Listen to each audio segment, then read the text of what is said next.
Hi friends, welcome back to taste therapy. రేపు వినాయక చవితి సందర్భంగా మీ అందరికీ శుభాకాంక్షలు తెలియజేస్తూ వినాయకుడికి ఎంతో ఇష్టమైన పప్పులో ఉండ్రాళ్ళు ఎలా తయారు చేయాలో చూద్దామా? ముందుగా పెసరపప్పును వేపుకోవడానికి ఒక కుక్కర్ను పెట్టి అందులో 1 టేబుల్ స్పూన్ నెయ్యిని వేసుకోవాలి.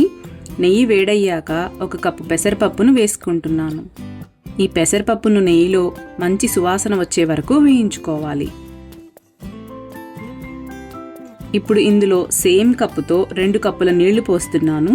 ఒకసారి మొత్తం బాగా కలిపేసి కుక్కర్ మూత పెట్టి 4 విజిల్స్ వచ్చే వరకు ఉడికించుకోవాలి.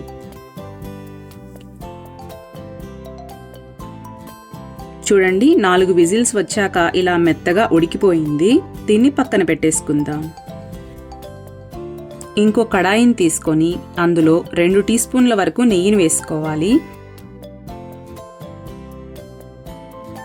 నెయ్యి కొద్దిగా వేడయ్యాక జీడిపప్పు, కిస్మిస్, పచ్చి కొబ్బరి ముక్కలు ఇవన్నీ వేసేసి వీటిని 1 నిమిషం పాటు వేపుకొని ఒక గిన్నెలో తీసి పక్కన పెట్టుకోవాలి.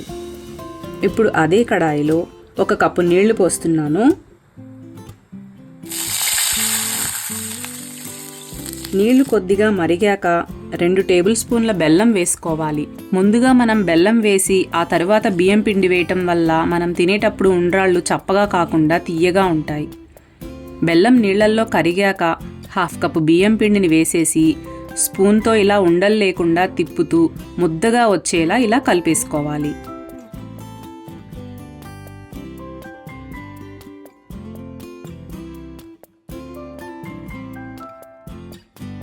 ఇప్పుడు ఇందులో 1 టీ స్పూన్ నెయ్యిని వేసేస్తున్నాను.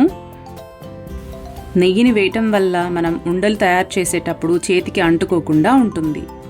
ఈ పిండిని కొంచెం సేపు చల్లారనిద్దాం. పిండి చల్లారాక ఇలా చిన్న చిన్న ఉండలుగా తయారు చేసుకొని వీటిని పక్కన పెట్టేసుకోవాలి. ఇప్పుడు పెసరపప్పును చూద్దాం. ఇది కొంచెం గట్టిగా అయిపోయింది. దీనిలో 1 కప్పు నీళ్లు పోసి మరగనిద్దాం. ఉండ్రాళ్ళు దీనిలో ఉడకాలంటే ఇది కొంచెం లిక్విడ్గానే ఉండాలి.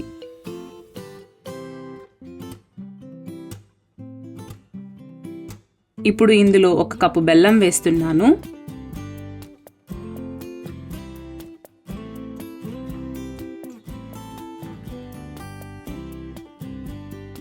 బెల్లం కరిగాక మనం ఇందాక తయారు చేసుకున్న ఉండ్రాళ్లను కూడా ఇందులో వేసేసుకోవాలి.